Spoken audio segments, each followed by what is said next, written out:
It all started in 1925. Albert was born that Canadian guy. One of 6, the only boy, he eventually realized the boba doll wasn't just a toy. Started out in a small school, education wasn't enforced, it wasn't cool. In 1952, got his PhD, changed his major from biology to psychology. Social cognitive and learning theories were the wave. Behaviorism was his fave. Self-efficacy influences the goals people strive. This theory has been applied to behaviors like exercise. The Bobo doll, children follow actions of people who were wise and tall. Behavior modifiers, reward and punishment, these are some of the qualifiers. He wrote his first book called Adolescent Aggression, leading to the theory's progression. Bandura was elected president of the APA, youngest to be selected. He is the best, what a success. Let us tell you the rest. Hi, my name is Maddie, and today we will be interviewing our guest star, Albert Bandura. Bandura is a Canadian-American that was born on December 4th, 1925. This intelligent guy was known for discovering the social cognitive theory, social learning theory, self-efficacy, and conducting the Bobo doll experiment. The social cognitive theory is how people learn through observing others. This theory was influential in the transition between behaviorism and cognitive psychology.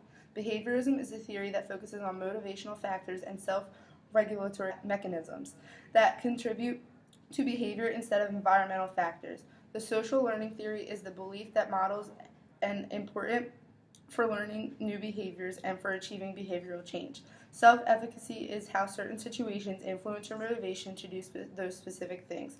Have you ever heard about the Bobo doll experiment? If you haven't, it is how Albert Bandura studied aggression and non-aggression in children. Let's ask Albert Bandura himself a few questions. So, Albert Bandura, it is a pleasure to be interviewing the values of your knowledge. What made you interested in learning social theories? I intentionally believe with learning theories of both classical and opera conditioning. Basically, behavior is learned from the environment through the process of observational learning. As I had the time in the past, I have done a small experiment with the Bobo doll. The Bobo doll experiment was to prove similarities between the aggression and non-aggression that children had experienced. When children saw adults praised for aggression, they continued the same behavior. But when the adults were punished, they soon stopped that behavior.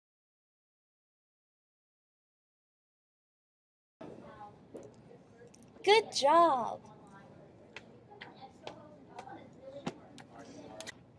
Good job!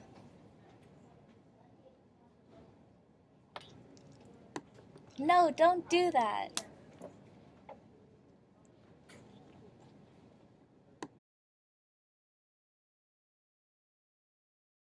What do you believe in the self-efficacy theory? I believe that a person's confidence in his or her abilities to do something directly affects their actual chances of success. For example, self-esteem is much more broad than self-efficacy. One day, you can be dressed nice and have high self-esteem, but later in the day, you could have a game in a sport you aren't great at and not the same confidence you had that day. That is because your self-efficacy lowered due to a certain situation. Mom, I can't wait to go to school. I look good today. Oh wait, don't forget that you have a reading club after school. Oh, I don't want to go. I hate reading. I'm so bad at it. But you need to. It's not even going to be a good day anymore. You better come back here. Nope. I'm here with Richard Walters, one of Albert Bandura's friends and collaborators. So Richard, how did you meet Albert? Hi, I met Albert while doing research. We were researching about aggression. After researching, he wrote his first book. What was the title of the book? The book was called Adolescent Aggression. He wrote it in 1959. It talked about what creates built-up anger in children. Such a great research book. So Richard, did Albert tell you anything about his childhood? He told me he was born in a small town just a few minutes from Edmonton, Canada. He was the only son from a family of 6. His parents were of Polish and Ukrainian descent. What about his school life? Well, he told me he went to a small school with only 2 teachers. He said school wasn't enforced well, but if you ask me, I think that's why he pushed himself so hard to be successful after. He went to the University of British Columbia and studied biological sciences, but he changed his major to psychology. Did he tell you why he changed it? I think around this time he got interested in psychoanalysis. He went to graduate school at the University of Iowa. He told me many psychology influencers went there. He got his MA degree in 1951 and his PhD in 1952. Anything else you want to say? Albert is a great guy and is extremely dedicated to his work. I look up to him, and I'm so glad I got the chance to research with him. Well, thanks so much for your time, Richard. No problem. I'm glad I could contribute to this interview.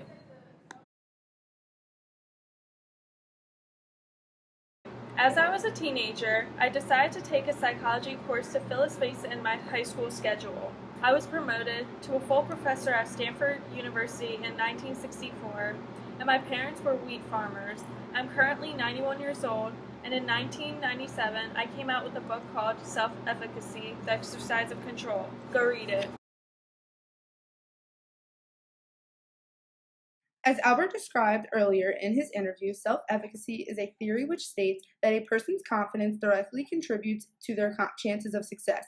This concept is used to treat phobias and anxiety disorders, as avoidance is a major part of a phobic reaction.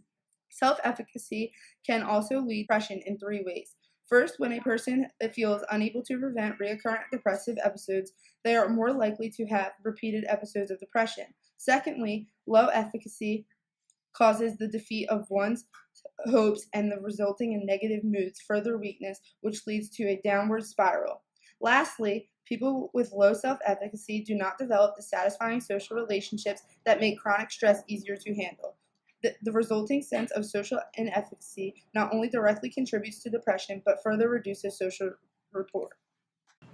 Now we are going to interview Virginia Varnes, the wife of Albert Bandura. Virginia, your husband is a brilliant man. Where did you meet him? I met him when he went to the University of Iowa. I was an instructor at the University School of Nursing, but ironically, we did not meet at the university. We met at a golf course near the university. He enjoys making the joke that he met me in a sand trap. When did you guys get married? Did you have any kids? We got married in 1952 when Albert was 27 and I was 31. We have 2 beautiful daughters named Mary and Carol. Albert seems like a very busy man. Does he spend a lot of time with his family? Albert is a very busy man. Whenever he isn't working at Stanford as a psychology professor, he is still constantly coming up with new ideas. When the girls were younger, he used to observe their behaviors and come up with reasons as to why they acted the way they did. Do you think the fact that he observed your children contributed to any of his discoveries? Well, I do not know exactly what my husband was thinking. I can see him getting the idea of the cognitive learning theory from our daughters. When they were toddlers, they would mimic everything that Albert and I did. Is there any last words that you would like to get in before our time is up? Albert is a brilliant man who is the love of my life. He has made some very significant contributions to the world of psychology, and I'm glad to have him in my life. Thank you for coming out to speak about Albert, Virginia. Thank you for having me. Well, that's it for today, folks. Hope you learned plenty about Albert Bandura and his theories and studies.